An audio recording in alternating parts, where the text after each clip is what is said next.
Y en Abraham, que es el padre de la fe, nos es concedido por la fe todo lo que Dios ha querido siempre con ese verdadero Israel, el verdadero Israel de Dios, o el Israel que Dios siempre ha tenido en su corazón, ¿no? Y entonces decíamos en la anterior oportunidad, estábamos hablando en el capítulo 3, el versículo 17, pues el resumen que nos hicieron los hermanos, donde estábamos haciendo esa comparación entre la ley y lo que estábamos hablando de las obras de la ley y la diferencia de lo que es entrar y ser justificado por la fe, donde hablábamos de que es necesario ser guiado por el Espíritu de Dios, y hablábamos de que si nosotros estamos en el Espíritu de Dios, nunca, si estamos en el Espíritu de Dios, si estamos verdaderamente en el Espíritu de Dios, nunca el Espíritu nos va a llevar a violar las leyes de Dios, las leyes morales de Dios, ni ningún tipo de la ley divina. El Espíritu de Dios nunca nos llevará a quebrantar ninguno de los mandamientos, aunque el Espíritu nos muestra y el Espíritu nos revela cuál es la verdadera forma de lo que el Señor espera en sus hijos, porque Él es el Espíritu de Dios, es el que nos capacita para cumplir lo que Dios está demandando de nosotros.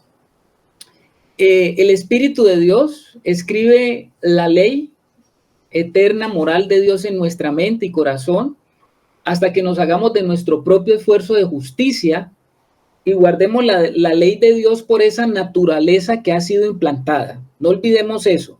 La naturaleza del Dios viviente ha sido implantada en nuestro espíritu, y esa ley o esa vida que está dentro de nosotros obedece justamente una ley.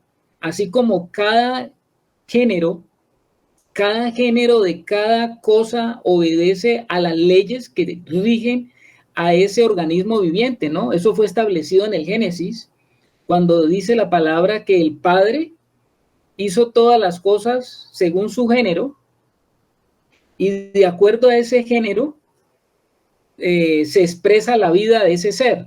O sea, la vida de ese ser está codificada en el material genético de ese ser, y todo lo que eso brota de esa vida, pues se manifiesta de acuerdo a unas leyes que tiene esa vida. A ver, me hago explicar o me explico.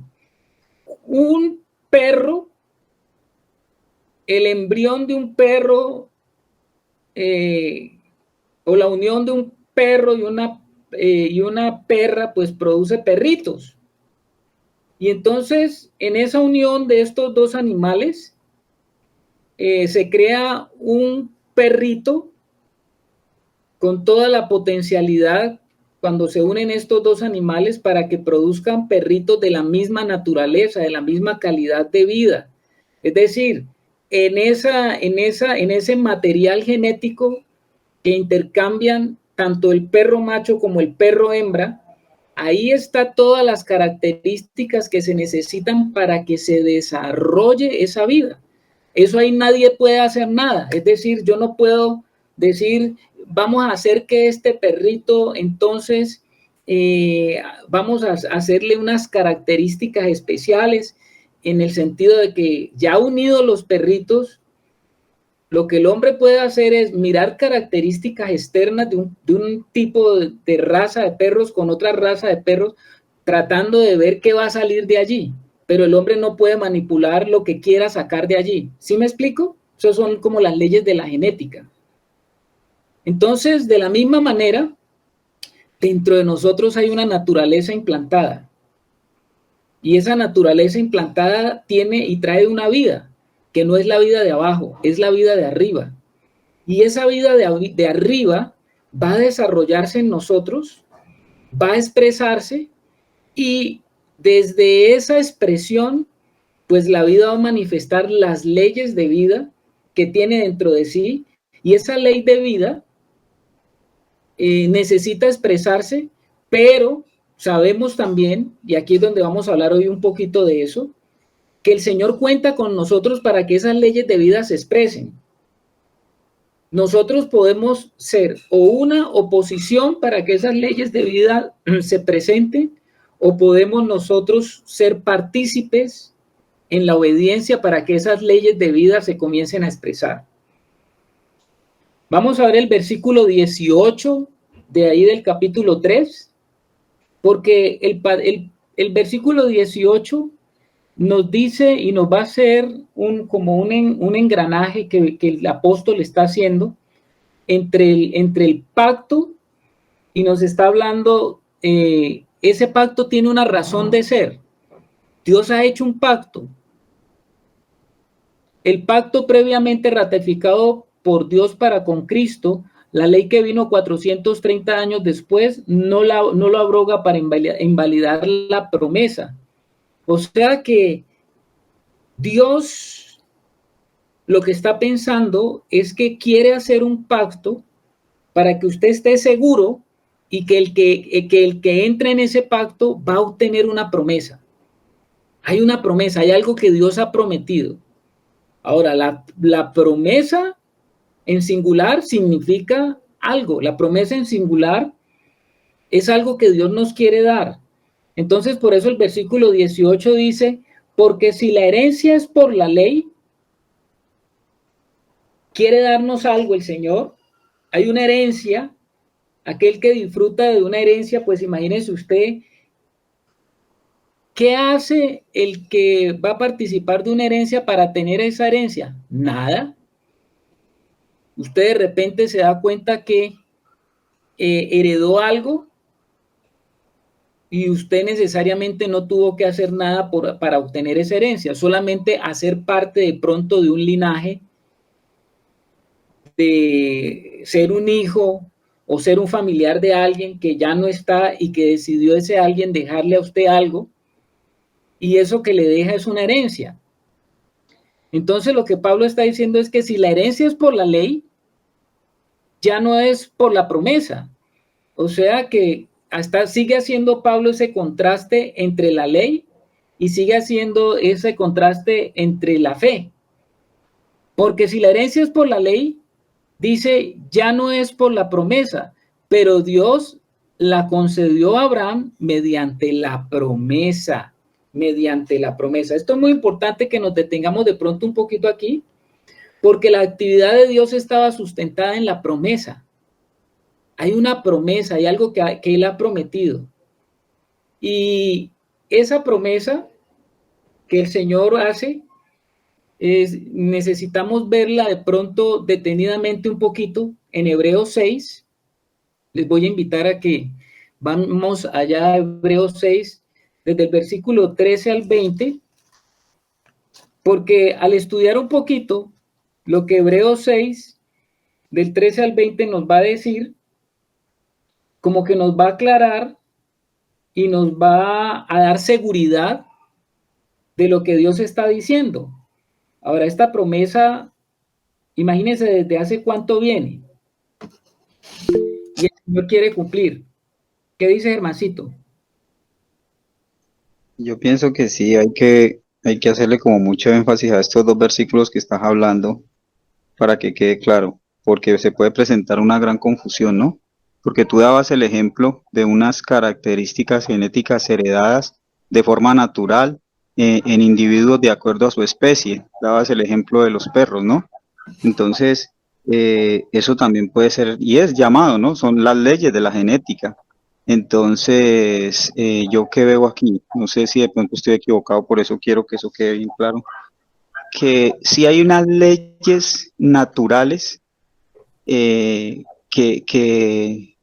pues como tal, la consecuencia es algo que se hereda, pero son leyes naturales biológicas y en las que se requiere como un contacto natural para poder que eso pase, ¿no? Pero como que las leyes en el campo espiritual es diferente. La genética espiritual no se hereda por contacto natural, sino por fe. Es como por esa unidad del espíritu. Creo que eso es más o menos lo que logro percibir ahí, ¿no, Carlitos? Sí, mi hermano.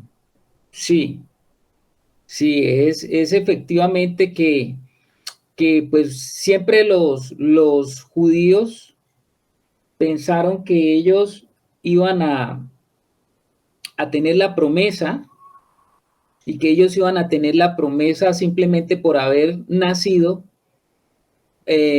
por el linaje de Abraham. Pero lo que el Señor está diciendo es que la promesa iba a estar centrada en los que entraran en la fe de Abraham. Y eso es lo que comienza Pablo a explicar un poquito. Vamos a ver entonces aquí como los antecedentes de la promesa que están aquí en Hebreos capítulo 6 del versículo 13 al 20. Vamos a leerlo. A ver si me lo lee. ¿Quién me lo quiere leer? Yo. A ver, Angelito. Porque cuando Dios hizo la promesa a Abraham, no pudiendo jurar por otro mayor, juró por sí mismo, diciendo: de cierto te bendeciré con abundancia y te multiplicaré grandemente. Y habiendo esperado con paciencia, alcanzó la promesa. Porque los hombres ciertamente juran por uno mayor que ellos, y para ellos el fin de toda controversia es el juramento para confirmación. Por lo cual, queriendo Dios mostrar más abundantemente a los herederos de la promesa la inmutabilidad de su consejo, interpuso juramento, para que por dos cosas inmutables, en las cuales es imposible que Dios mienta, tengamos un fortísimo consuelo los que hemos acudido para asirnos de la esperanza puesta delante de nosotros, la cual tenemos como segura y firme ancla del alma, y que penetra hasta dentro del velo, donde Jesús entró por nosotros como precursor, hecho sumo sacerdote para siempre según el orden de Melquisedec. Amén. Muchas gracias, Ángel. Muchas gracias, mi hermano. Bueno, ahí ustedes lo están leyendo. ¿Qué es lo que están leyendo? Están leyendo qué fue lo que hizo Dios con Abraham. Dice, porque cuando Dios hizo la promesa a Abraham, no pudiendo jurar por otro mayor, juró por sí mismo, diciendo: de cierto te bendeciré con abundancia y te multiplicaré grandemente. Y habiendo esperado con paciencia, alcanzó la promesa, porque los hombres ciertamente juran por uno mayor que ellos, y para ellos el fin de toda controversia es el juramento para confirmación. Bueno, estamos hablando de un juramento en aquellos tiempos bíblicos, ¿no? Porque hoy en día la gente jura y lo hace de una manera liviana. Pero lo que pasa es que en los tiempos bíblicos, pues ustedes saben que el juramento era una cosa muy seria. Y ahora lo que está diciendo aquí la palabra de Dios, número uno, es que el que juró fue Dios. Y juró por su misma esencia, por su misma naturaleza, juró de que él iba a cumplir la promesa. Ahora, la promesa a Abraham le llegó. La promesa era un hijo. Y él creyó en esperanza contra esperanza, como dice la Biblia, sabiendo de que Sara y él, pues ya eran un hombre y una mujer que no estaban como ya físicamente o biológicamente, no estaban ellos en la condición de poder tener un hijo. Y resulta que la promesa fue dada y ellos estaban esperando que se cumpliera la promesa, y en la medida que pasaban los días, pues ellos iban haciendo más viejos y como que ellos comenzaban a dudar de alguna manera de que pues no era o no se iba a cumplir la promesa, o que habían entendido mal, o que ellos necesitaban agenciar algo para que se cumpliera la promesa, o sea, hacer algún tipo de arreglo para que la promesa se cumpliera, tal como a veces nosotros solemos hacer, ¿no?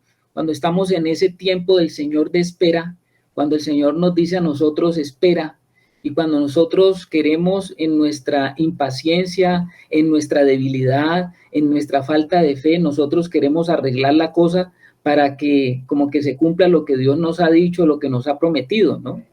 Entonces ahí estaba Abraham con Sara, esperando esa promesa. Ahí hicieron algo que no debían hacer. Acuérdese que Sara, pues como que se interpretó lo que Dios quiso decirles, y ella, bueno, pensó que si el tiempo iba pasando y no se cumplía, pues tenían que darle una ayudadita a Dios. Y de alguna manera Sara dijo, pues sí, vamos a tener ese hijo. De pronto no seré yo la que de alguna manera biológicamente lo tenga, pero por el derecho que existía en ese tiempo, al tener una criada, y que esa criada era pues como la que atendía a Sara, lo que nacía en el lecho de esa criada podía ser considerado de alguna manera también como el hijo precursor, y ahí se adelantó Sara y le propuso eso a Abraham, y ellos, o Abraham, se llegó a esta mujer y tuvieron el famoso Ismael, ¿no? Es Ismael, y ellos creían que habían dado cumplimiento a la promesa. ¿Cuántos Ismaeles nosotros no hemos traído a luz? ¿Cuántos Ismaeles no han sido parte de nuestra historia de vida espiritual cuando nosotros hemos sido de pronto impacientes y no hemos sabido esperar en el Señor? Entonces, de alguna manera, ahí Abraham, el Señor le dice, no, no es por allí, no es por allí la cosa. Tuvieron ellos que separarse y dolorosamente, esta es una de las separaciones que tiene que hacer Abraham. Acuérdese que en el viaje de la fe que vimos de Abraham, definitivamente Dios no cumplió las cosas con él a la manera de Abraham, sino a la manera de Dios. Y en todos los caminos que Abraham estuvo recorriendo, estuvieron marcados siempre por una separación. Abraham tuvo que tomar la cruz. Abraham también tuvo que tomar la cruz para poder ver el propósito de Dios cumplido en él. Y todos los hijos de la fe tenemos que hacer el mismo camino de Abraham. Y nosotros ya estuvimos lo que vivió Abraham, que fue un hombre, ya dijimos que fue un hombre que estuvo viviendo en una tienda.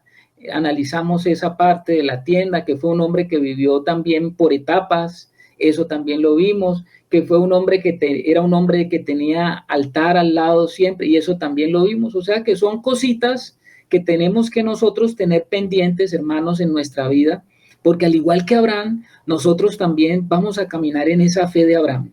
Usted también tendrá que pasar por esas circunstancias y ser perfeccionado para alcanzar verdaderamente el propósito de Dios en la vida que tiene con cada uno de nosotros. Ahora ya nosotros hemos recibido toda la promesa de Dios, ya la recibimos, pero tenemos que comenzar a caminar en ella. Y eso implica el desarrollo de esa vida.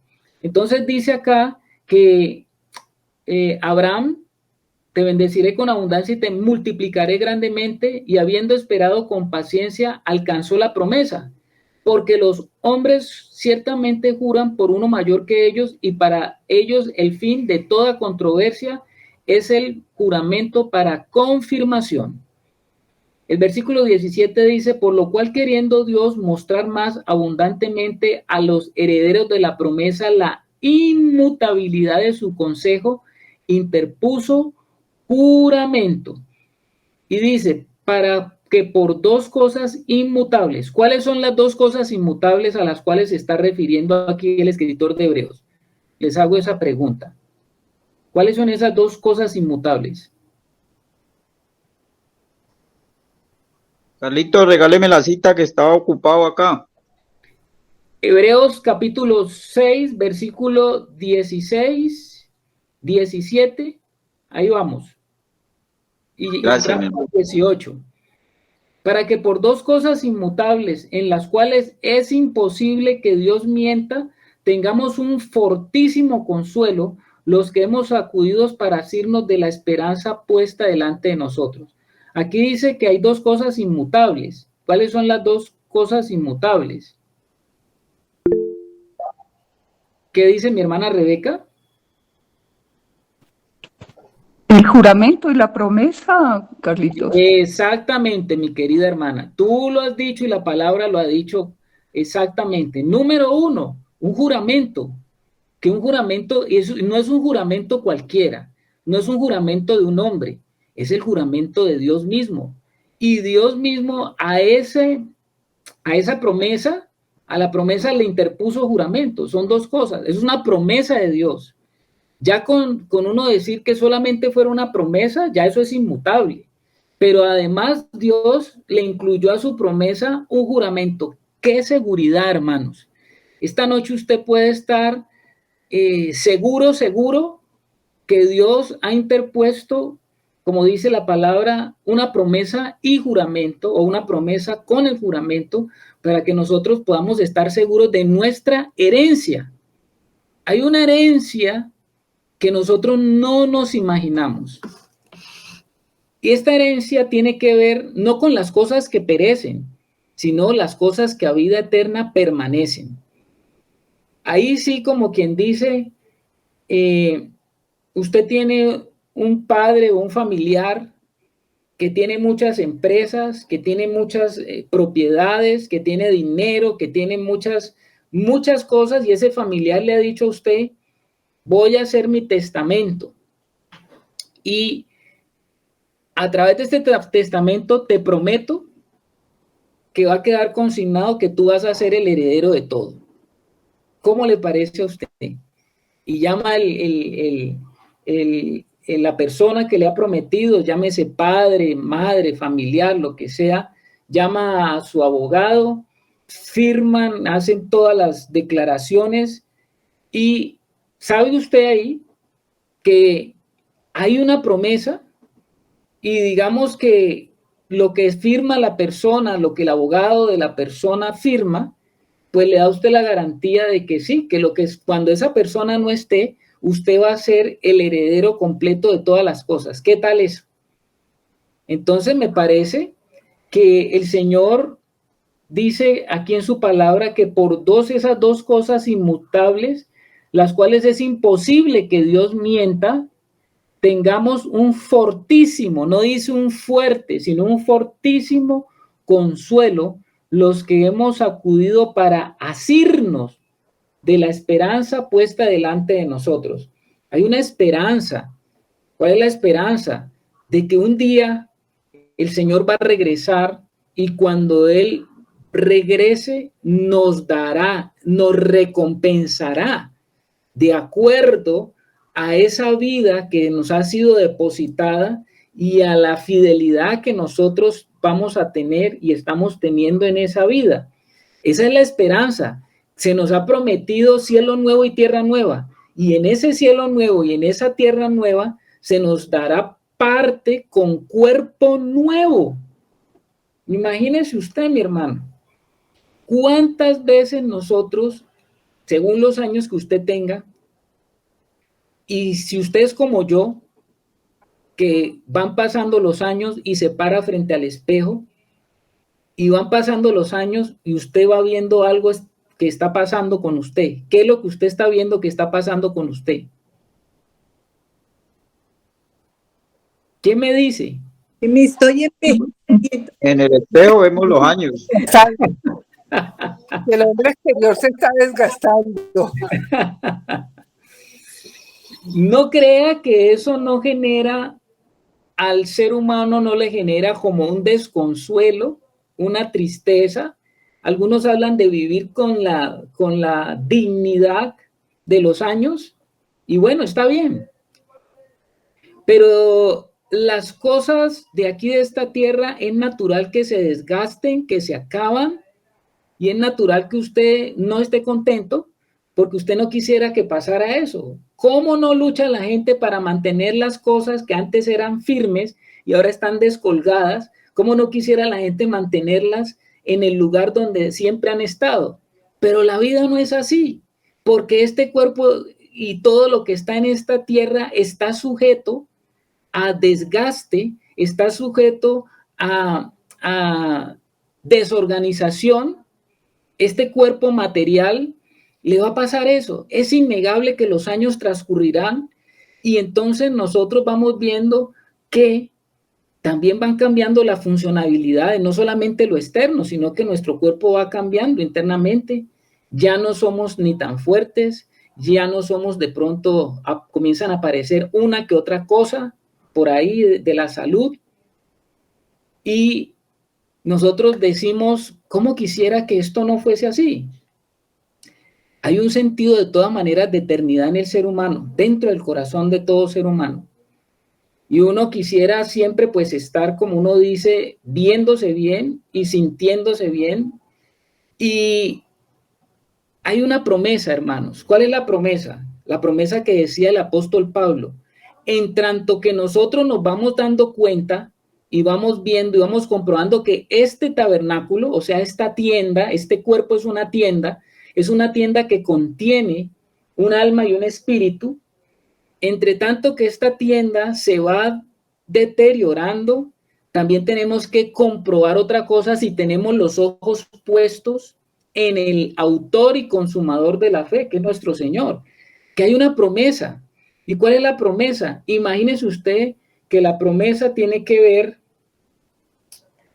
en el Hijo está todas las promesas, pero dentro de las promesas que nos da el Hijo es ser transportados o ser llevados, ser cambiados de estas condiciones de lo que vive la tierra que tenemos actualmente a un cielo nuevo y una tierra nueva con un cuerpo nuevo. Con un cuerpo nuevo, un cuerpo que no se va a deteriorar, un cuerpo que no le va a pasar lo que le está pasando a este cuerpo, un cuerpo que no se va a ir envejeciendo ni deteriorando, sino que es un cuerpo que va a estar sujeto a unas condiciones de vida que son muy diferentes a lo que nosotros conocemos en esta tierra. Y esto es maravilloso. Entonces esa es una esperanza, ¿no? Esa es la esperanza.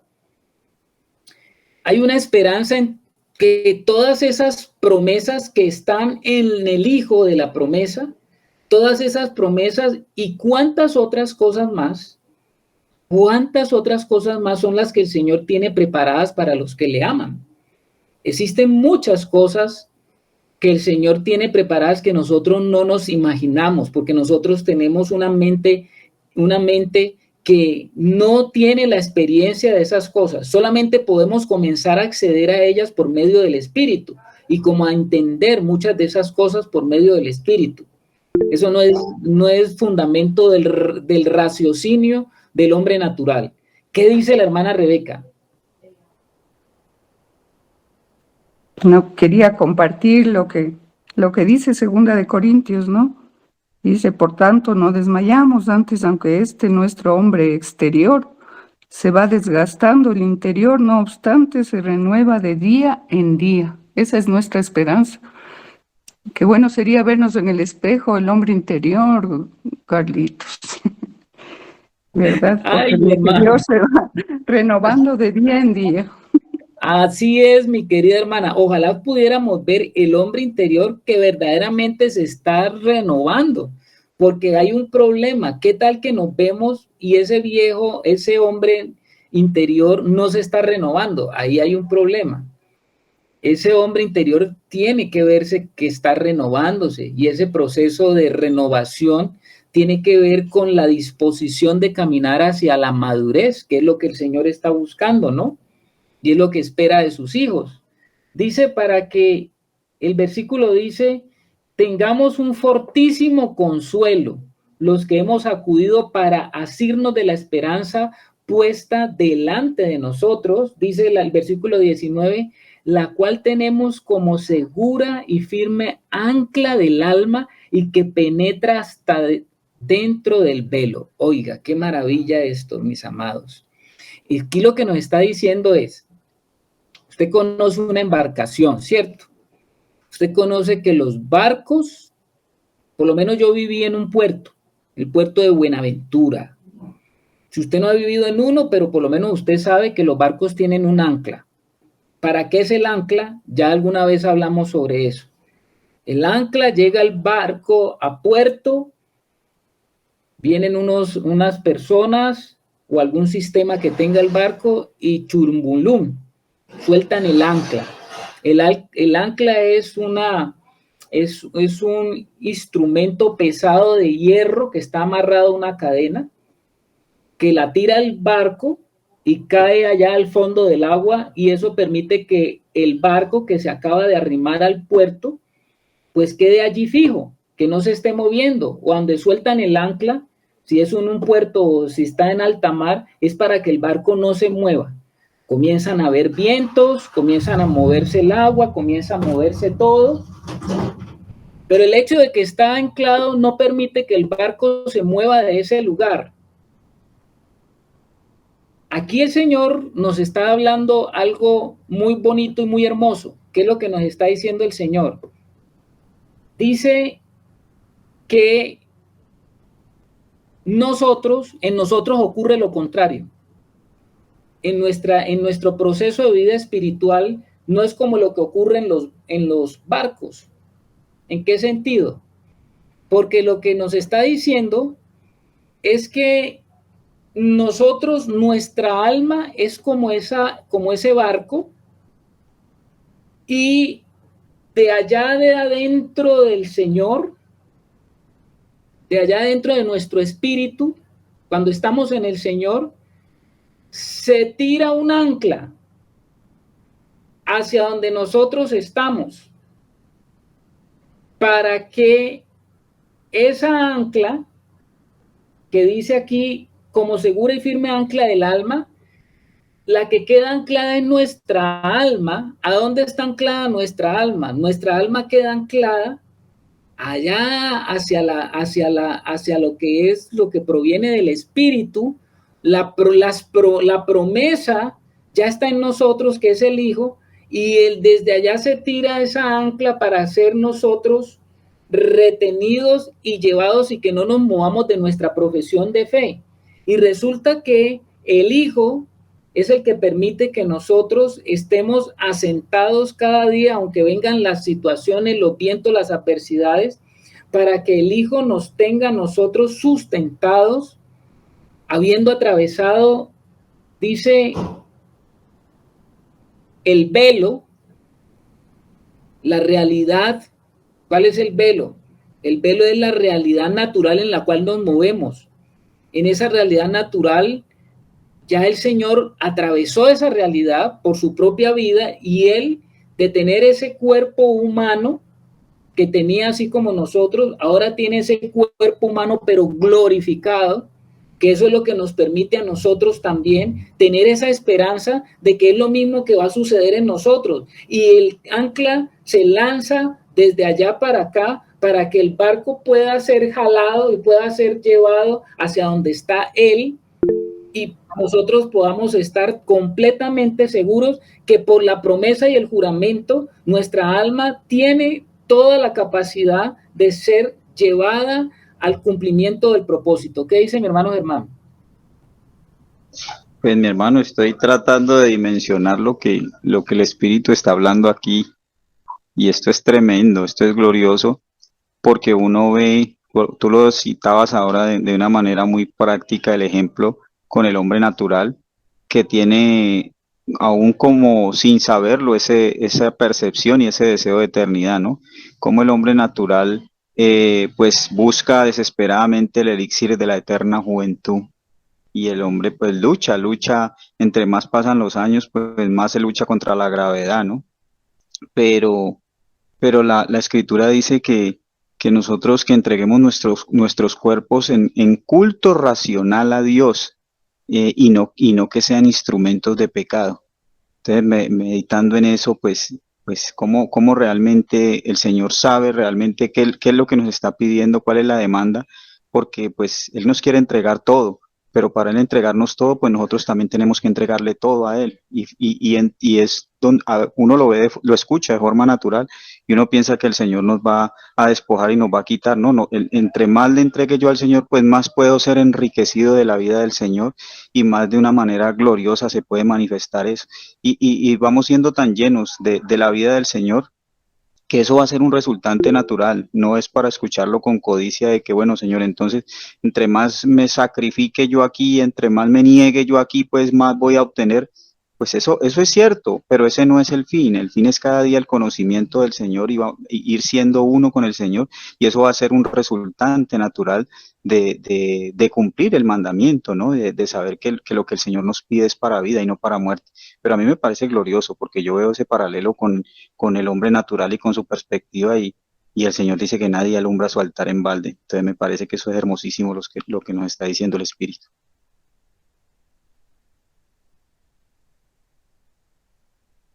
Gracias, mi hermano. A ver, Ángela, que también está levantando la mano.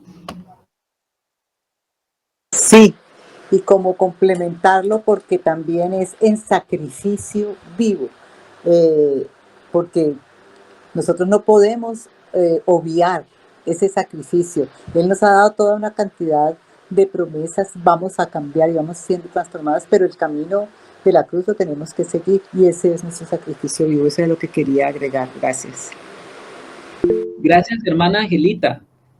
Voy a leer, mire esta versión del mismo, en este mismo versículo, la nueva traducción viviente dice: esta esperanza es un ancla firme y confiable para el alma. Nos conduce a través de la cortina del santuario interior de Dios. Otra versión también dice: esta confianza nos da plena seguridad. Es como el ancla de un barco que lo mantiene firme y quieto en el mismo lugar. Y esta confianza nos la da Jesucristo, que traspasó la cortina del templo de Dios en el cielo y entró al lugar más sagrado. ¡Qué maravilla! ¡Qué maravilla! Porque el Señor nos tiene, lo que la palabra de Dios dice es que tenemos un ancla firme, es un ancla segura, no está basada en sofismas, no está basada en elucubraciones, no está basada en unas ideas etéreas, no es unas promesas que no tienen un fundamento, no. Nuestra fe no está basada en cosas que son transitorias, porque la palabra de Dios dice que son cosas que son inmutables. Entonces dice que el versículo 20 dice: donde Jesús entró al lugar santísimo. Él es ese sumo sacerdote que está en el lugar santísimo y se ha sentado a la diestra del Padre, porque en el lugar santísimo está el trono del Padre. Y él se ha sentado al lado del Padre, y él ahora está allí como sumo sacerdote, dice que está como un sumo sacerdote. El versículo 20 dice: para siempre, según el orden de Melquisedec. Tenemos un sacerdote que está en un orden espiritual mucho más elevado que el orden que fue instituido en el antiguo pacto. En el nuevo pacto, el orden de Melquisedec nos habla de un orden superior, que es un orden que supera todas las condiciones del viejo y del antiguo pacto para meternos en algo mejor, hermanos. Estamos en algo mejor. ¿Cómo va a ver un hombre o cómo va a ir un hombre a querer volver a la ley? ¿Cómo va a querer a poner su confianza en el cumplimiento de los ritos de la ley, sabiendo que el orden anterior, el del antiguo pacto, era un orden que estaba dirigido, establecido bajo todo lo que tenía que ver con un sacerdocio levítico? Y ese sacerdocio claro que tenía su gloria, claro que tenía sus privilegios, pero ese no era lo que estaba en el corazón de Dios. Ese sacerdocio fue colocado allí, dado que el pueblo rechazó, que ellos no querían escuchar la voz de Dios, y dado que ellos tuvieron el problema de cuando Moisés estaba recibiendo los mandatos allá en el monte Sinaí, ¿se acuerdan ustedes? Ellos estaban acá adorando un becerro y ellos no quisieron tampoco en ese momento todos ponerse de parte de Dios, ustedes se acuerdan. Entonces Dios tuvo que separar a un grupo, a un clan, a una tribu como la de Leví, porque ellos fueron los que se pusieron de parte de Moisés y porque ellos fueron los que tomaron esa decisión. Pero en el nuevo pacto el Señor dice que ya no es por esas genealogías, ya no es por esas líneas de sangre, sino que es ahora, y está dado la promesa, y las promesas están dadas para los que son de la fe de Abraham, los que han creído, los que están completamente seguros de lo que Dios ha dicho. Y usted y yo tenemos que estar seguros de lo que Dios ha dicho. porque Dios ha interpuesto una promesa con juramento. De cierto, bendeciré con abundancia y te multiplicaré grandemente. Y esto ya sabemos que no tiene que ver con las cosas terrenales. De que te bendeciré con abundancia y te multiplicaré grandemente, como algunos han querido torcer las escrituras, y he escuchado mensajes de hombres de Dios hablando en esto en términos materiales, que si usted está en el Señor, entonces usted en esta tierra ha sido llamado para que sea un hombre rico como Abraham, con abundancia, y porque va a ser multiplicado en todas las cosas que usted emprenda y lo que usted se le ocurra, y que esa es la bendición de Abraham. Crasa mentalidad balámica que no deja que los hijos de Dios verdaderamente disfruten de lo que el Señor quiere que sus hijos verdaderamente disfruten. Esta enseñanza balámica, porque es la enseñanza de Balaam, la doctrina de Balaam, la han adoptado muchos hijos de Dios, y esto no es nuevo, hermanos. Ya en Juan en el Apocalipsis nos habla justamente de aquellos que seguían la doctrina de Balaam. Balaam, por ganancia, hizo que el pueblo cayera, por ganancia deshonesta. Él era un profeta, y por ese deseo que tenía Balaam por las cosas de este mundo, por las cosas materiales, empeñó todo lo que el don que tenía, y este hombre quería maldecir al pueblo de Dios, y no lo pudo maldecir ni por un lado ni por el otro lado. Por donde se metía nunca lo podía maldecir, pero definitivamente él le propuso a Balac, el rey que lo contrató para esos servicios.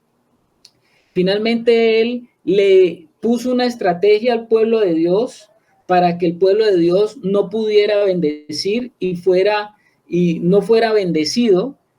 Y esto tiene una representación icónica en la Biblia por allá en Números, pero esta doctrina ha seguido hasta nuestras épocas. Hay muchos hombres que están en el ministerio y están practicando la doctrina de Balaam, la doctrina del llenarse de los placeres sensuales o sensoriales y poner la mirada en ellos, desviándose del verdadero propósito de Dios. Ese ministerio balámico no permite que los hijos de Dios avancen hacia obtener su tierra prometida. ¿Cuánto tendremos nosotros de eso? Preguntémosle al Señor para que el Señor nos limpie nuestro corazón de todo lo que esos siervos de Balaam nos han metido a través de tantas prédicas y enseñanzas del hombre, porque eso no es de Dios, y que han permitido que nuestro corazón se extravíe del verdadero propósito. Ustedes conocen esa historia, si no, pues ustedes pueden leerla. La doctrina de Balaam es una doctrina que está afectando hoy en día, todavía sigue afectando a los hijos de Dios. La iglesia tiene que liberarse de esa doctrina, mi hermano, y tenemos que avanzar hacia la meta de nuestro supremo llamamiento, dado que tenemos un ancla muy firme que nos está a nosotros diciendo que tenemos que atravesar esa barrera del velo, nuestra carne, para que podamos nosotros entrar a experimentar cada día qué es ese sacerdocio de Melquisedec en algo real. ¿Qué es eso que decía el apóstol Pedro por allá en Primera de Pedro, cuando Pedro decía con gran contundencia espiritual, porque Pedro habló sobre esas cosas, y él decía a todos los hijos de Dios, les hacía ese comentario: mas vosotros sois linaje escogido, real sacerdocio, nación santa, pueblo adquirido por Dios, para que anunciéis las virtudes de aquel que os llamó de las tinieblas a la luz, o a su luz admirable. Mire lo que está diciendo el apóstol. Nosotros también ahora, todos los que entramos en Cristo, entramos en el sacerdocio de Melquisedec. Aunque hay algunos ministerios que hoy en día están todavía trabajando en el antiguo pacto, que quieren seguir manejando en el nuevo pacto, el mismo ministerio levítico del viejo pacto aplicado ahora al nuevo pacto. He escuchado también de eso enseñanzas, donde se traspasa el famoso llamado de Dios entre hijos, nietos y todo lo demás, como si fuese algo que por línea natural se pudiera entregar a descendientes, así como pasaba en el pacto antiguo, ¿no? En el pacto levítico, que era de esa manera. No, pues ahora no es así. Ahora somos hijos de Dios y todos tenemos que aprender a ser hijos de Dios y todos tenemos que ejercer ese sacerdocio.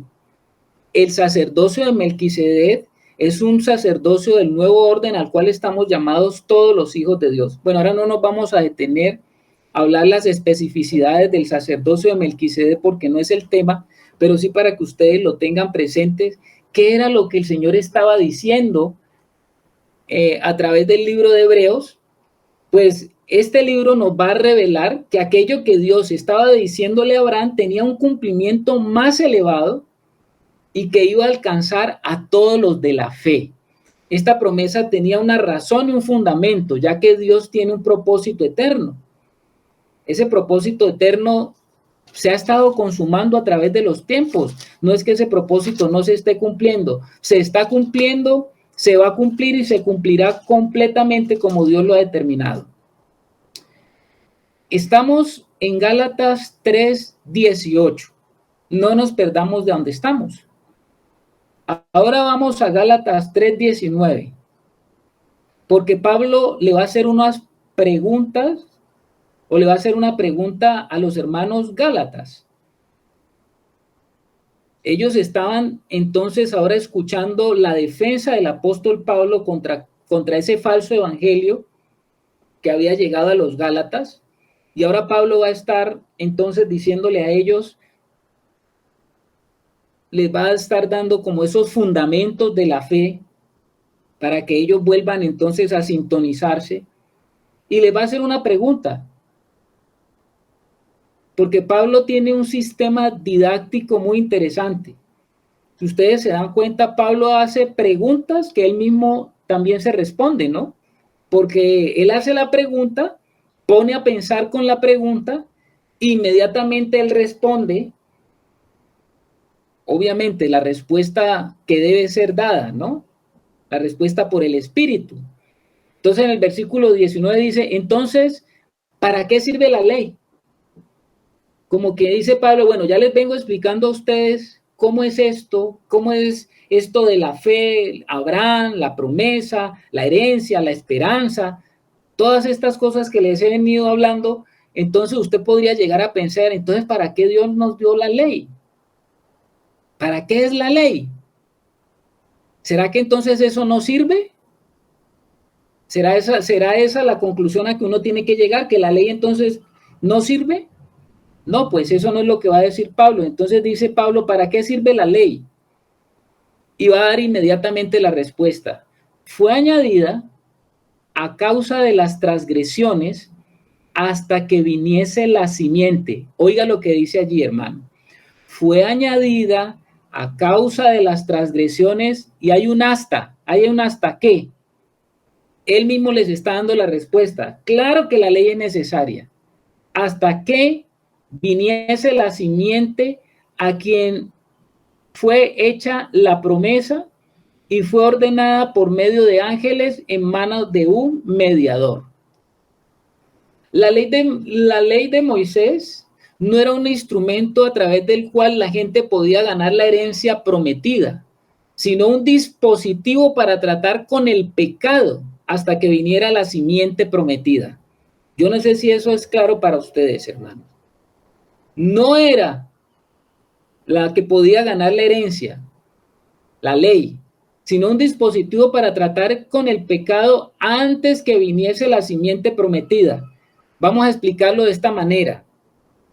Ahí está el niño que acaba de nacer, así como nuestro niño acá que tenemos en la iglesia, donde están los papás Díaz Domínguez con Elías. Y el niño está pequeño y el niño está en la cama, el niño no sabe, el niño no entiende qué es eso de estar en una cama y qué significa y qué implica caerse de una cama. Entonces, por eso, usted preveyendo que en la medida que el niño va creciendo va a comenzar a moverse, ¿qué tiene que colocarle a la cama? A ver ustedes, papás, ¿qué tiene que colocarle a la cama? Yo no soy papá, pero unas barandas. Unas barandas se le ponen, ¿sí o no? ¿Para qué se le ponen esas barandas? Para que lo detengan de la caída. Para que lo detengan la caída, porque usted sabe que si el niño se cae de la cama puede tener un accidente grave, ¿cierto? Yo sé que Elías se ha caído varias veces, pero sí es cierto que eso se evitaría si usted colocara unas barandas, porque depende de la altura de la cama, pues el niño pudiera sufrir un grave traumatismo. Entonces, las barandas van a proveer una protección. ¿Hasta qué? ¿Hasta qué? ¿Hasta qué les pregunto a ustedes, hermanos? Hasta que sea grandecito, hasta que crezca el niño. Exactamente. Hasta que el niño crezca, porque una vez que el niño haya crecido, pues él ya ha tomado conciencia de lo que es la altura, de lo que significa un golpe y todo lo demás. Entonces, pues llega un momento dado que ya el niño se le quita la baranda a la cama para que él siga su completo desarrollo como toda persona, y ya la baranda tenía un objetivo: evitar que el niño sufriera, que el niño se golpeara, evitar que el niño permanentemente se estuviera cayendo y golpeando. Entonces la ley tenía esa característica y fue ideada para eso. Dice el hermano Germán, hasta que tenga control de sí mismo. Exactamente. La ley fue introducida porque había transgresión, y este era el pueblo de Dios, y el pueblo de Dios debía de evitar las transgresiones en medio de ellos. ¿Para qué? Pues para que ese pueblo no se fuera a acabar. ¿Qué dice mi hermano Germán? Mira que con el ejemplo se ilustra algo muy, muy sencillo de la vida del Señor en nosotros, porque, porque al niño hay que ponerle esas barandas ahí, porque ese es mandamiento, él no puede pasar de ahí. Pero solamente se le pueden quitar esas barandas de ahí cuando el mandamiento esté escrito en su corazón, cuando él sepa que no puede hacerlo porque es un mal para él y él no necesita esas barandas ahí. Así es, mi hermano, así es. A ver, la hermana Ángela. Y también porque ha crecido y ya sabe bajarse de la cama. Bueno, también, ya está ejercitado, ya tiene los sentidos ejercitados. O sea que la ley no sirve, pues claro que sirve. Algún hermano me decía que por qué no hemos hablado más de eso. Claro que lo hemos hablado a través de todas estas charlas, a través de todas estas enseñanzas. Nosotros no estamos diciendo que la ley no sirve, ojo hermanos, nosotros no estamos diciendo que la ley no tenía ninguna función, tenía una función. Acuérdese que el pueblo de Israel estaba en la carne, y usted si no le pone a la carne ley, ¿qué pasa si no le pone a la carne ley? ¿Qué cree usted que pasa si no le pone a la carne ley? Desenfreno total. Exactamente, desenfreno total, desenfreno total. Todo el que está en su carne, si quiere refrenar la carne, pues tendrá la ley. Pero la ley no tiene que convertirse en el instrumento por siempre según lo que Dios plantea. La ley tenía un hasta qué, hasta que llegara la realidad y el cumplimiento de la promesa, porque la promesa iba a hacer que todas esas leyes y toda esa ley fuera escrita en nuestro corazón, y eso es lo que va a seguir hablando el apóstol Pablo. Entonces, ahora, ¿qué quiere decir de que ya no vivo yo por las obras de la ley. ¿Qué significa el nuevo pacto? La salvación en el nuevo pacto, entonces, ¿qué significa? Que es como una especie de amnistía incondicional que opera independientemente de nuestras respuestas. Les pregunto, ¿esa es la naturaleza del nuevo pacto? ¿Qué piensan ustedes? No es. Es que la ley está escrita en nuestro corazón, en Cristo. Ya. ¿Qué más?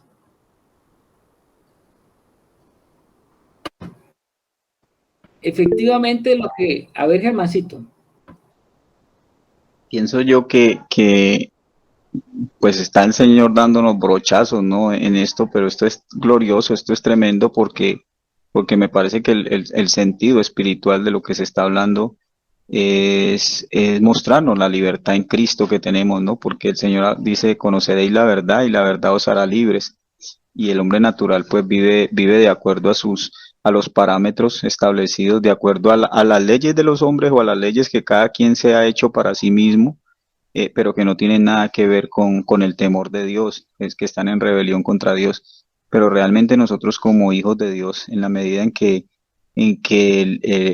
la ley del Espíritu de vida en Jesucristo, pues cada día nos guía más, pues es una delicia realmente comprender el mandamiento, saber que lo que nos manda hacer el Señor es para vida, que lo que el Señor nos dice que no hagamos es para guardar y para preservar esa vida. Entonces esa es como la verdadera libertad, ¿no? Entonces que el Señor nos ayude en esto que estamos viendo porque me parece que está trayendo como un bálsamo también, ¿no? Como si se lo vemos de una forma muy natural, es como el Señor cohibiéndonos de muchas cosas, pero yo aquí veo es al Señor antes por el contrario, llamándonos a la verdadera vida gloriosa de caminar en el Espíritu.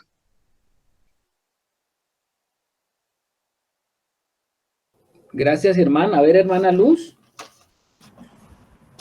Sí, hermano, como dice ahí mismo en Hebreos 8, a partir del 10, por lo cual este es el pacto que haré con la casa de Israel. Después de aquellos días, dice el Señor, pondré mis leyes en la mente de ellos y sobre su corazón las escribiré y seré a ellos por Dios y ellos me serán a mí por pueblo. Y ninguno enseñará a su prójimo ni ninguno a su hermano diciendo conoce al Señor, porque todos me conocerán desde el menor hasta el mayor de ellos, porque seré propicio a sus injusticias y nunca más me acordaré de sus pecados y de sus iniquidades. Al decir nuevo pacto, ha dado por viejo el primero, y lo que se da por viejo y se envejece está próximo a desaparecer.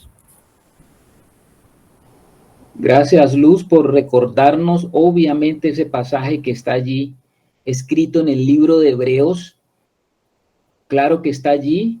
Se escribe a los hebreos que había quienes quedaban como remanente de esos hebreos para el cual fue escrito ese libro.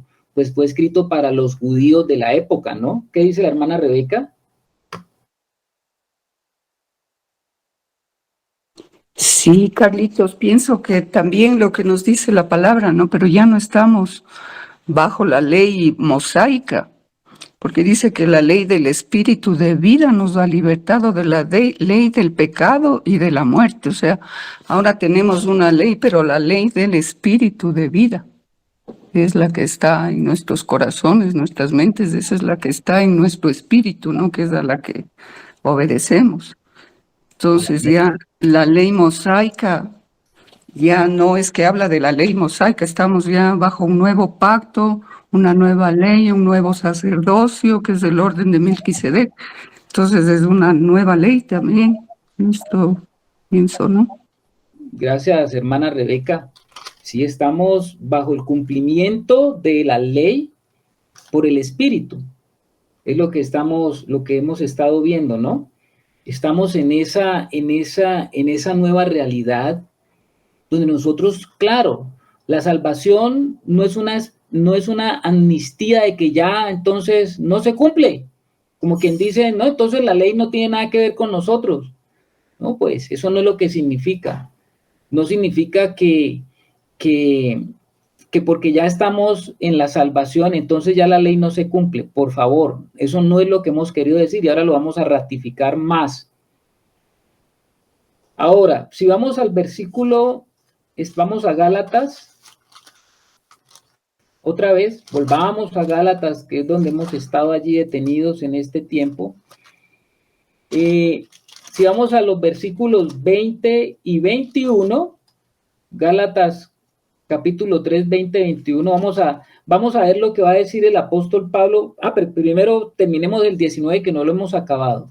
Entonces, ¿para qué sirve la ley? Dice, fue añadida a causa de las transgresiones, hasta que viniese la simiente a quien fue hecha la poderosa promesa. Claro, el hombre en la carne, como lo estuvo el pueblo en el antiguo pacto, que no había otra forma de controlar la carne, no había otra manera, pues tenían que ajustarse a la ley, porque estaban en su carne. Y usted sabe que la ley sí va a refrenar la carne, y eso es lo que busca la ley, refrenar la carne, y eso lo vemos nosotros todos los días, hermanos, todos los días lo vemos. Todas las leyes de las naciones, ¿para qué están colocadas allí? Para refrenar la carne del hombre. No hay otro objetivo, ¿no? Para eso es la ley. Tratando de buscar el principio de justicia, pues los hombres colocan leyes, y los hombres colocan las leyes de los hombres para tratar de que esto no se acabe, porque si no fuera así, pues imagine usted lo que pasaría. Imagínese usted lo que pasaría si no hubiera la ley. En estos días vi algo que me pareció tenaz. Yo no sabía eso. Por allá en el año de 1974, ¿cómo les parece que había ¿cómo se llama? Una persona de estas que hace teatro, pues que había estudiado teatro y que trabajaba en el teatro. Una actriz, la palabra, ¿no?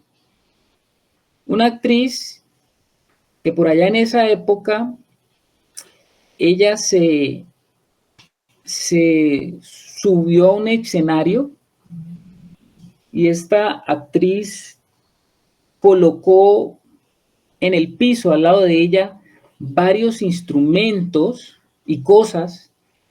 Colocó cosas, ¿no? Colocó, por decir algo, alcohol, gasa, colocó cuchillos, colocó vendas, colocó flores. Bueno, colocó un poco, como no sé cuántos artículos colocó allí. Y entonces eso en el teatro tiene un nombre, es como una expresión libre, donde ella dijo, o le hizo entender al público que ella iba a estar allí durante 6 horas, y que ella iba a estar abierta a todo lo que el público quisiera hacer en esas 6 horas con ella. Y se quedó allí, y que ella se iba a quedar en silencio, iba a ser como un maniquí. Como les digo, colocó varios instrumentos, hasta un arma cargada, con un arma de un revólver cargado. Todo eso lo colocó allí. Entonces, eso lo escuché, o lo leí, pues, la historia de esto, porque era como un experimento social del comportamiento humano en una representación escénica libre. Entonces ella estuvo allí, ella iba a ser como un maniquí, objeto de lo que el público quisiera hacer, y colocaba un letrero allí: lo que quieras hacer conmigo, pongo mi cuerpo aquí. Parece ser que las 2 primeras horas, pues la gente era como temerosa, como no sé qué será lo que... Entonces comenzaron aquellas manifestaciones, que le pusieron una florecita en el pelo, otro que la limpió con alcohol. Pero en la medida que fue pasando el tiempo, en la medida que fueron pasando las horas, dice que se comenzó a tornar ya una cosa terrible, porque las personas iban, cada momento iban hacia cosas más terribles. O sea, después no se le ocurrió al primero darle un beso, después ya los otros hombres comenzaron a otras cosas, y eso se comenzó terrible, la comenzaron a herir, y hasta lo último tuvieron que detener todo porque ya una persona iba a coger el arma y le iba a disparar. ¿Ustedes se imaginan la naturaleza humana, hermanos? A mí me llamó mucho la atención eso porque eso fue un experimento social. Y eso nos habla de hasta dónde es capaz el ser humano. Y por supuesto, en esa condición de la carne, pues la ley es necesaria, porque la ley de todas maneras protege y guarda. Y de alguna manera lo que nos está diciendo la palabra de Dios es que el Señor estableció la ley para su pueblo, para guardar a ese pueblo, porque si no, ese pueblo nunca hubiese llegado a ningún lado, se hubiesen destruido y se hubiese, a pesar de todo lo que sufrió Israel, metido contra todos los pueblos que estaban alrededor, porque ellos comenzaron a mezclarse y todo eso, pero de todas maneras durante mucho tiempo fueron guardados por eso.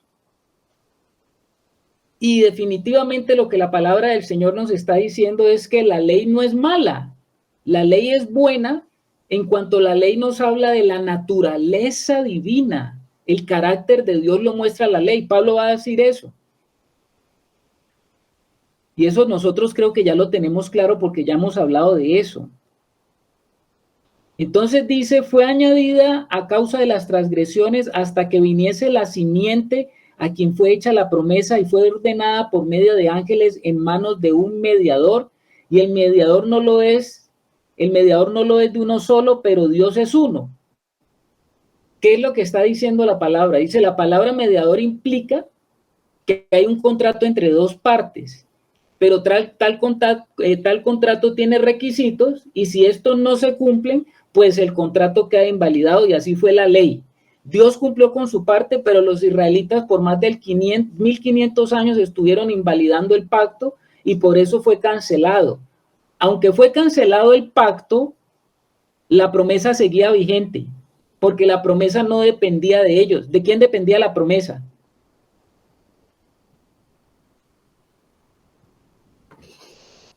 El que la hizo. Exacto. ¿Cómo, Angelito? Del que lo prometió, de Dios. Exactamente. La promesa no estaba sustentada en el que la hizo, porque depende solamente de Dios. Él la dio y la cumplió. Lo que los israelitas u otros hubieran hecho no podía evitar que la promesa que él había hecho y se le había prometido a Abraham no se cumpliera, porque Dios había interpuesto un juramento. Eso es lo que está diciendo ahí el Hebreos, ¿no? Dios cumplió, Dios la ha cumplido y Dios la seguirá cumpliendo, a pesar de las cosas que ocurran. Ahora, la ley estaba con un mediador y ese mediador estaba allí colocado, pero ahora hay un nuevo mediador. ¿Cuál es el nuevo mediador? Pues el nuevo mediador es Cristo, que es el autor de la eterna salvación para todos los que le obedecen. Se obedece al autor de la fe. Entonces, estamos en el versículo 20, versículo 21,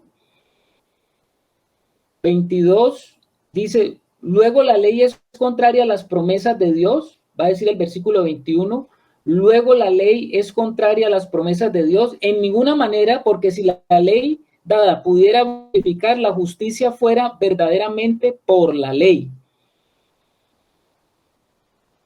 ¿Qué es lo que está diciendo aquí el apóstol Pablo? Lo que está diciendo el apóstol Pablo es que solo la fe nos puede sacar de ese confinamiento del estado de pecado en la cual quedó el hombre caído. La ley de Moisés no puede mostrar claramente cuál es el problema. O nos puede mostrar, perdón, la ley de Dios nos puede mostrar el problema, pero no nos puede dar la libertad. Eso sí es lo que hace la ley. Ella nos muestra el problema. ¿Cuál es el problema? Que no podemos cumplir. Pero ¿qué es lo que nosotros ahora en el nuevo pacto entendemos? No, yo no puedo cumplir, y eso lo tengo que tener claro. Yo no puedo cumplir si no si no voy a quien me permite cumplir. Lo que nos está queriendo decir aquí Pablo es que la ley de Moisés no contenía la gracia divina requerida para vencer la naturaleza pecaminosa. La salvación que está en el Señor Jesucristo contiene la gracia divina requerida para vencer esa naturaleza. De eso se trata. Se trata de vencer una naturaleza que, a pesar de que Cristo está dentro de nosotros, todavía hay una naturaleza que se opone. Y es aquí donde Pablo, allá en Romanos 6, 1 y 2, va a hacer unas preguntas muy importantes. Los voy a trasladar a Romanos 6 y creo que con esto vamos a acabar.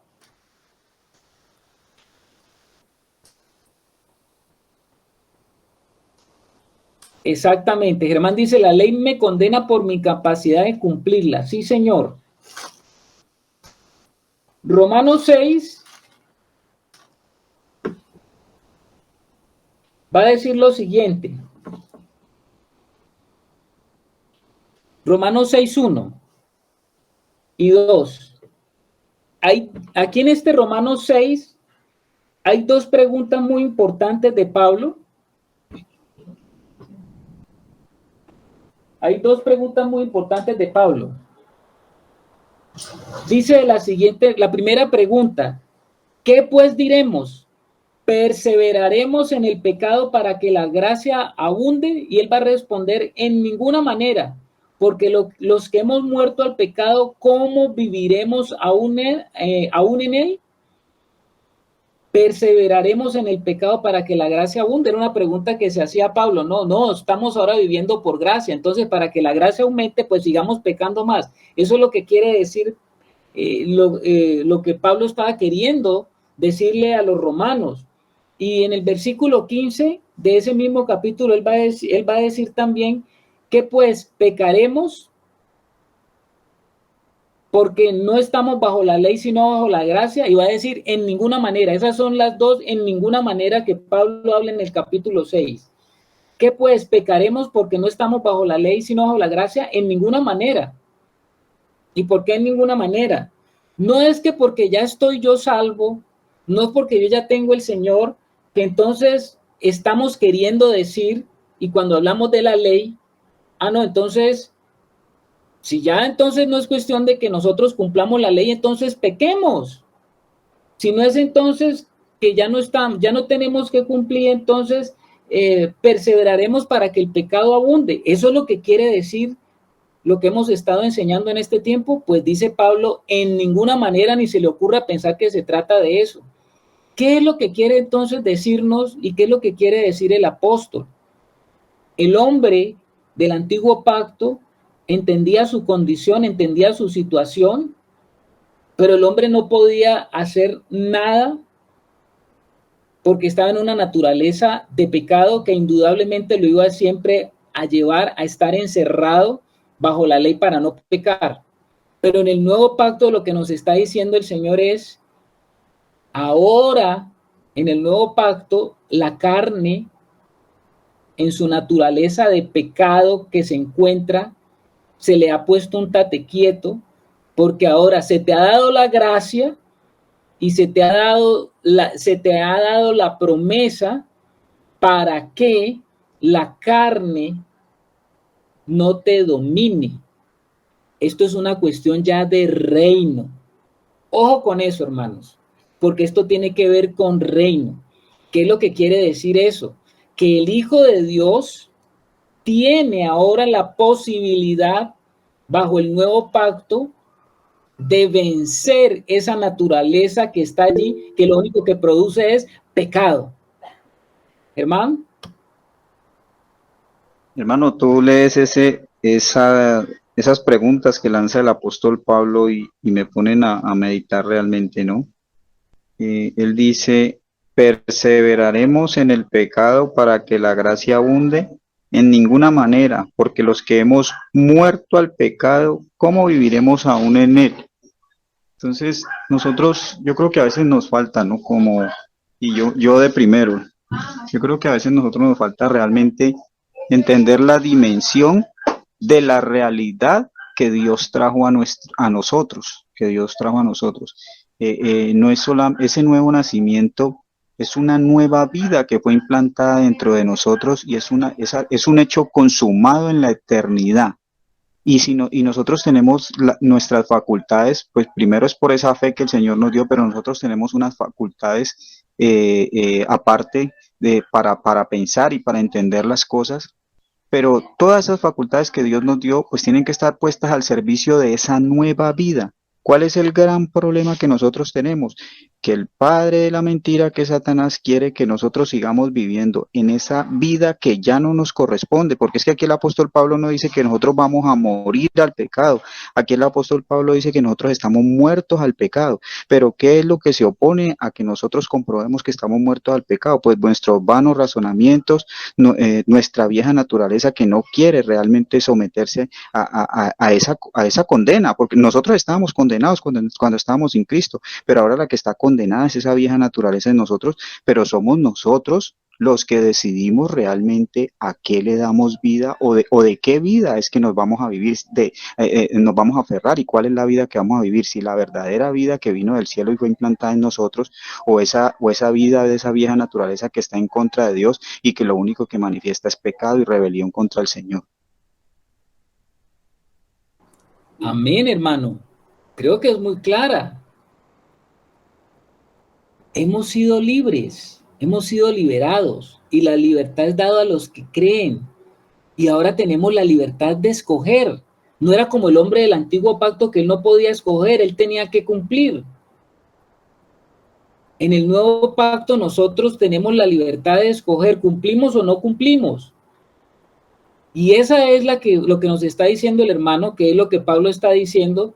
Dice, somos libres no para que sigamos pecando, somos libres para que tomemos la decisión de decir, yo no sigo pecando porque ahora decido centrarme en la nueva vida que está en mí. Esto es maravilloso. Por acá mi esposita está pidiendo la palabra. Buenas noches a todos. La gracia mal entendida puede ser como una puerta abierta al libertinaje. Es decir, Cristo hizo todo por mí, ya me perdonó, ya me limpió, ya yo tengo el cielo ganado y ahora no tengo nada que hacer y yo puedo seguir pecando basado en esa falsa presunción de libertad. Pero la gracia es todo lo contrario. La gracia es el poder de Dios en mí para no pecar. Esa es la gracia. O sea, no es la libertad para pecar, porque ya Cristo hizo todo por mí, sino es el poder de Dios en mí a través del Espíritu Santo, como esa nueva ley que me lleva a cumplir la palabra de Dios, esa ley espiritual, esa ley mayor que hay en mí, la ley del Espíritu de vida en Cristo Jesús, que puede vencer sobre la naturaleza pecaminosa. O sea que es todo lo contrario, porque a veces la gracia mal entendida hace que muchas personas digan, no, pues yo puedo vivir mi vida como quiera y puedo infringir la ley y no la tengo que cumplir. Pero resulta que la gracia es para que yo pueda cumplir la ley. Es el poder del Espíritu en mí para que yo pueda cumplir la ley. Eso quería decir. Bueno, gracias. ¿Cómo les parece a ustedes, hermano? Esto no significa... A ver qué dice la hermana Rebeca. Bueno, pensando en todo esto y viendo que así es, ¿no? Eso es, la gracia es eso, realmente es el poder que se nos ha dado por parte de Dios, lo que no teníamos y lo que no tenía el pueblo de Israel mientras vivía bajo la ley mosaica, puesto que todavía no vino la simiente que iba a cumplir con eso, que es el Señor, y a través de Él íbamos a recibir esta gracia y que nos da ese poder para dejar de pecar, como dice en Primera de Juan, ¿no? Hijitos, dice, y a todo aquel que permanece en Él no peca. Todo aquel que peca no le ha visto ni le ha conocido. Entonces yo pienso y digo, bueno, esto nos demanda mucho más que lo que estuvo demandado el pueblo de Israel, y a veces pensamos y justamente esto de la gracia sobre gracia y y todo lo que se proclama ahora y se enseña de que debido a la gracia ya el Señor hizo todo y ya nosotros no tenemos que hacer nada. Esta es una doctrina que ha venido del mismo infierno, digo yo, ¿no? Para desviar realmente lo que es la gracia, ¿no? Y si nos ponemos, o sea, a pensar en todo esto, realmente nosotros vamos a ser más exigidos que el pueblo de Israel, porque ahora ya tenemos el sacrificio del Señor, ya tenemos la gracia, tenemos la obra del Padre, tenemos la obra del Hijo, tenemos la obra del Espíritu Santo, tenemos la palabra escrita. Creo que estamos completos en Él y yo creo que lo que el Señor está esperando justamente es ver el fruto de todo esto y ver el fruto de su aflicción. Entonces sí, el fruto será esa iglesia gloriosa, pura, santa, sin mancha y sin arruga por la que Él viene. Entonces esto nos hace pensar realmente en qué posición estamos y cuánto estamos siendo demandados por todo lo que hemos recibido. Entonces sí, esto nos lleva a pensar, ¿no? Que cómo estamos y seguir caminando en esto, ¿no? Que llegue ese momento, ese día en que realmente el Señor sea manifestado, que es a donde está llevándonos el Espíritu Santo realmente. Eso, Carlitos, eso quería comentar. Gracias, hermana Rebeca, también, muchas gracias. Efectivamente, lo que estás diciendo. El hermano Germán que levanta la mano también. Mi hermano, Marta habló algo sobre la gracia, ¿no? Que no es esa licencia para pecar. Y eso es completamente real. Es por el contrario, la gracia nos capacita para obedecer y la obediencia al Señor es la verdadera libertad. ¿Por qué? Porque el pecado esclaviza y el pecado es muerte, ¿no? Y la paga del pecado pues es muerte. Entonces, juntando lo que estaba escuchando los hermanos, porque lo que dice Rebeca también es muy valioso y lo que nos escribe por allá también el hermano Ángel. Todas estas cosas las sabemos y yo recuerdo lo que compartíamos en la reunión el sábado. Todas estas cosas las sabemos en el espíritu, pero la que tiene que comprobar todas estas cosas es nuestra alma, porque nuestra alma es olvidadiza, nuestra alma es muy fácil de permear de acuerdo a las circunstancias, de acuerdo a la presión de este mundo. Y ahí es donde pues Satanás quiere gobernarnos y siempre va a orquestar las circunstancias para que nosotros lo que sabemos en el espíritu, pues nuestra alma no llegue realmente a comprobarlo. Entonces nosotros decidimos realmente como almas si vamos a creer lo que dice la palabra, lo que sabemos en el espíritu y lo vamos a comprobar, o si vamos a ceder ante la presión que Él nos pone para que no creamos la palabra. Muy bien, Alecito. Bueno, mis hermanos, ahí en el versículo 21 hay algo que pues lo meditaba y podemos ver entonces que por todo lo que hemos visto, dice que la ley pues no es contraria a Cristo, pues porque Cristo es la promesa. Entonces vemos que la ley trajo límites, la ley traía límites, normas de comportamiento, pero vemos que la verdadera vida viene con la promesa y no con la ley. Por eso es que no es contraria, porque si la ley trajera esa vida abundante, pues entonces sí sobraría Cristo. Pero como la ley no trae esa vida, es por eso que tiene que venir la simiente a traer lo que la ley no podía dar y pues por supuesto no trajo. O sea que la ley con sus normas y estatutos iban guiando al hombre a Cristo, o sea, la verdadera vida. Por eso es que las escrituras encierran todo bajo pecado, dice allí después del 21. Las escrituras encerraron todo bajo pecado porque sabemos que la paga del pecado es muerte y ante ese juicio la ley no podía traer esa vida. Entonces solamente la fe en Jesucristo nos puede sacar de la muerte del pecado y darnos vida a todos los que creemos. Entonces vemos que sí, la ley era necesaria porque la ley con sus normas, estatutos, pues hacía que el hombre fuera caminando hacia esa promesa, pero en ese camino iba arrastrando mucho pecado y el pecado traía muerte y eso sí no podía solucionar la ley. Hoy nos enciende